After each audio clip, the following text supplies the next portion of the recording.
Okay, so it's nearly spring out there, sun is shining, but I'm gonna talk about Dutch healthcare system, if that makes sense. And the reason actually I wanted to share a specific video about it is because I've been seeing these memes, you know, about the Dutch healthcare, and I was like, okay, I just have to speak about it. And some friends of mine are also asking, so I just wanted to share this video.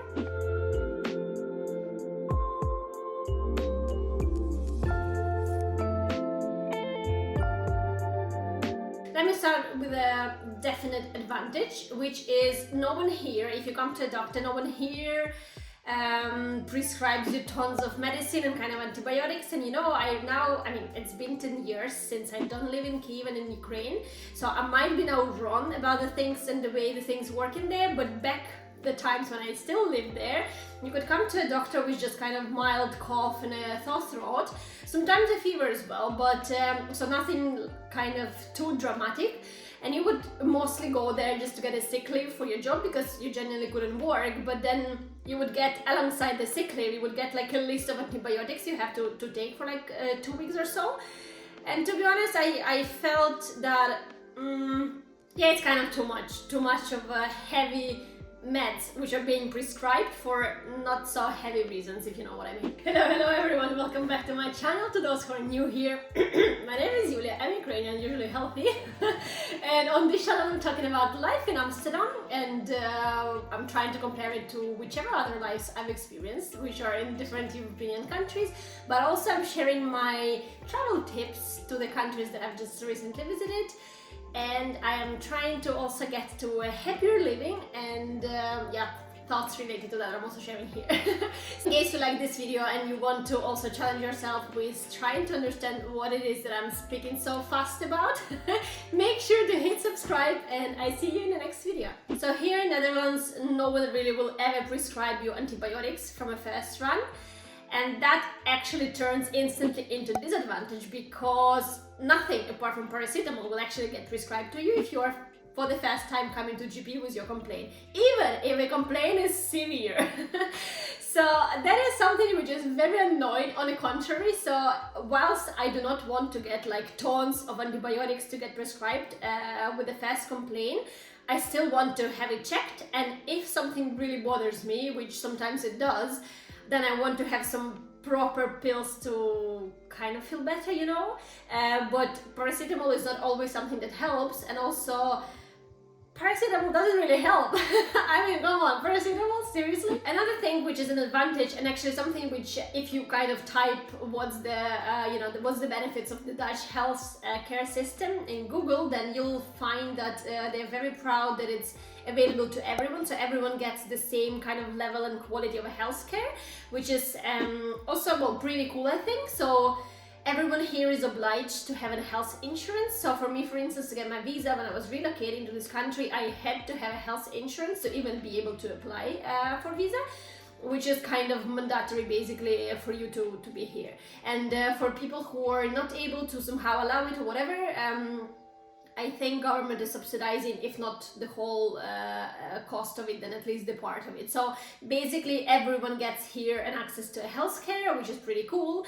And because we have this health insurance, which is kind of mandatory, and they're pretty similar across all the different health insurances companies. So the packages are pretty similar, and they're pretty affordable, I would say, as well, comparing to the Dutch costs overall. And actually, if you didn't see this video of mine, somewhere here it will appear, the cost of living in the Netherlands.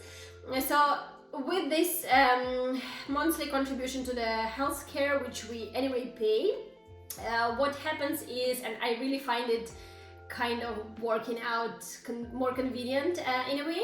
So whenever I'm sick and then I get the medicines prescribed to me, then I get them for free. So I don't need to pay for them, basically at no time. Sometimes some category of a medicine, I guess, might not fall into category which is reimbursed by the insurance, but I mean, that never happened to me yet. This one is a really big deal for me because I have been affected by it, but so I want to emphasize it here as a separate point, which I'm super happy this country offers kind of and takes care of, and that would be the burnout and the depressions or the real sicknesses in here, so they get treated.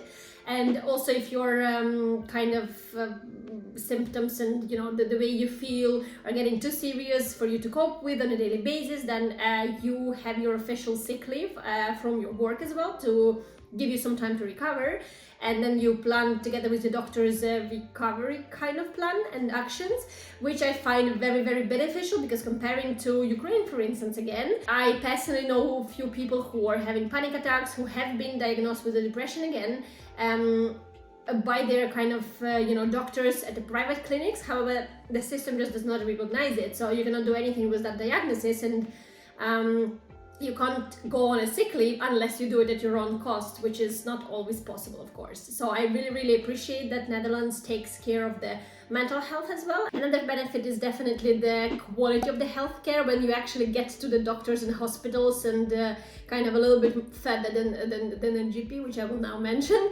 So the quality of the healthcare you get is really a high standard comparing to Spain, Poland and Ukraine that I've experienced so far. And also it actually, when I got to the hospital last time and the first time in Netherlands, which was when I was delivering my baby, it felt like it's some sort of a high technology lab, because so much equipment, kind of high-tech equipment, and people were so professional and kind of, I don't know, it was just a really different experience to what I've ever experienced before. And I just find it like a wow, I see where my taxes are going. Okay, now with the negative points, which are obviously quite a lot, if you've been seeing the same memes as I have been. So the GP, I mean, there's nothing wrong with the GP system, I believe. It was just difficult for me to kind of get used to that, because it's not something we used to have in Ukraine when I lived there. It's not something you have, or we used to have in Poland when I lived there. It's difficult to say that it's exactly the case now, because I've not been in them countries already for a while, and it was also not the case in Spain. So for me it was a little bit kind of, who is this interim person I have to speak to, and why do I speak to this interim person if eventually it's not someone I want, So if you have your, I don't know, like a leg problem or a back problem or a skin problem or whatever is the problem, it's GP. It's always a GP. And it's like, and sometimes they just Google stuff together with you, like, sorry, I can do that myself. I came to see a doctor, so that sometimes gets a bit scary. And my worst experience was when it was about my son. So Daniel got like really bad fever. So he was 1.5-year-old baby, so pretty small, still cannot communicate really.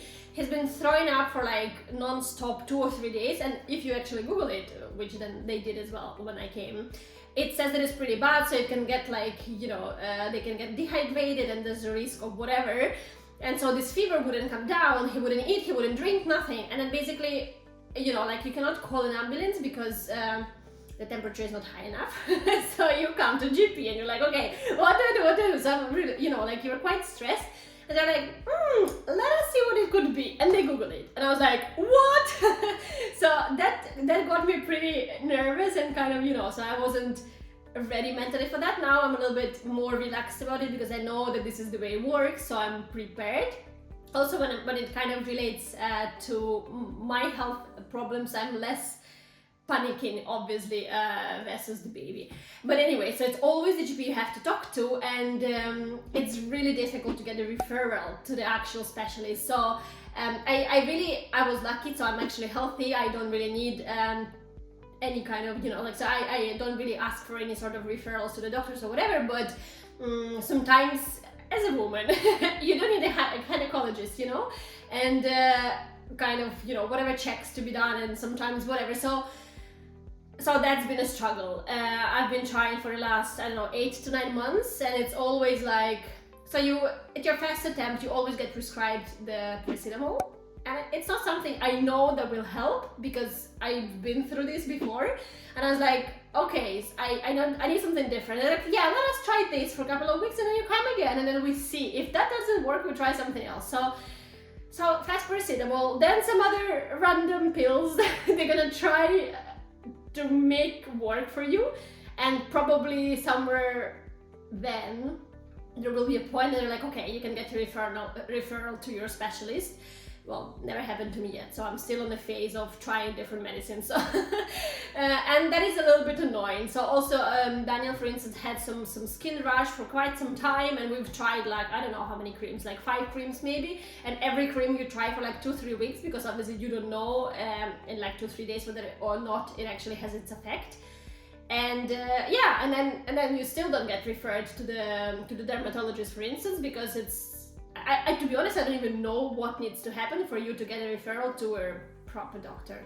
Maybe GPs are proper doctors as well, but it just doesn't feel at this point of time that is the case.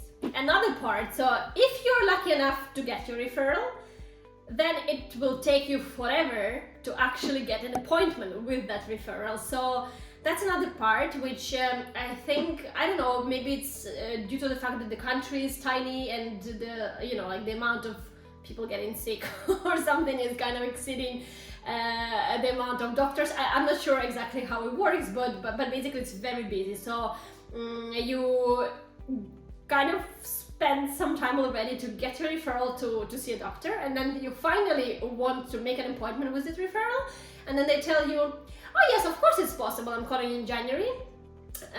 Yes, you can come and see us in June. And you're like, excuse me, June? Yes, June. So, well, it's a little bit kind of, you know, it very much reminds me of this part from Madagascar. What? You don't have doctors here? Well, not anymore. Well, what if you catch a cold? We go over to the dying holes and we die. Okay, you guys really need a doctor. Another terrible experience that we had here with the Dutch healthcare was, so GPs usually, so the GP practices, they are not legally able to say no to new patients for registration, because basically because I'm contributing to this healthcare, so the idea is that everyone has an access to the healthcare. So they cannot say no to new patients, for myself, to new patients, because it contradicts the basic principle which government and kind of country wants to follow with providing everyone with a healthcare access. Yet when we bought a house and we moved from Amsterdam to where we are living here, which is just 20 kilometers, but it's still kind of a, you know, so I don't have my GP next door to me anymore. It took us nearly 6 or maybe even 7 months to register with a new GP. So you call them and they tell you, oh, you know what, now we're full, but the next practice definitely will take you there, just 2 kilometers away. And then obviously guess what happens? They all refer you to each other, and well, no one takes you. So, and then there is no one to complain to, because kind of who do I escalate this to? You know, it's like, where is the health minister or something? So it was really difficult. And obviously Daniel was getting sick exactly that time, and we had to just travel all the time with a feverish baby back to Amsterdam for a 10-minute appointment with the GP and bring him back. And only because the previous GP wouldn't like to have us, but they cannot also tell us kind of not to come. So they helped us sort the, you know, the application with the nearest GP, but it still took us like half a year. So kind of a watch out for me. And yeah, I wish there was a better, I don't know, planning system or something to resolve this. Okay, so this one for me was quite a shocking experience. And I mean, you know, I've heard about giving birth at home before, but never from a real person, kind of a real type story, you know. So when I came here being 8 months pregnant with Daniel, my first midwife visit was to discuss basically the delivery options and plan and whatever, and then she genuinely asks me, are you gonna deliver a baby at home? And I've specifically spent time charging my tripod for the video recording, and guess what? Battery didn't last. Okay, so just to finish, the last point that I wanted to share is the labor at home. And I actually don't have anything against it. I just am not myself ready mentally for it, was not ready for it before my first delivery, and I was a little bit shocked. I was like, okay, no, it's all right, thank you, I'm gonna deliver in the hospital. And it actually surprised me a lot that to be able to deliver at the hospital, you have to have a referral. Surprise!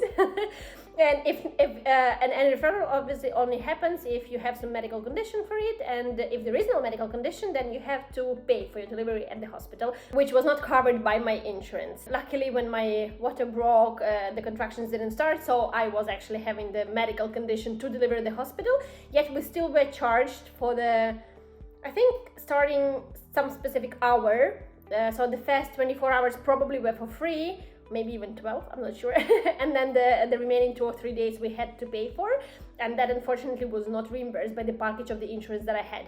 And I think the cost was also a little bit shocking to me, because I was like, oh wow, that's quite a lot, and you can't find it anywhere, so it's not something you can just easily Google. You're like, oh, okay, that's clear now. So kind of them type of things I don't find really enjoyable, because I mean, especially when you're delivering your baby, you don't want to be worrying about some extra cost popping out of nowhere. I mean, kind of out of somewhere, but still out of nowhere that you haven't expected. You guys, let me know if you have any experience with the Dutch healthcare system, and if you do, what were the most frustration points for you, and also what are the things that you love about it the best. Let me know in the comments, and I see you next week.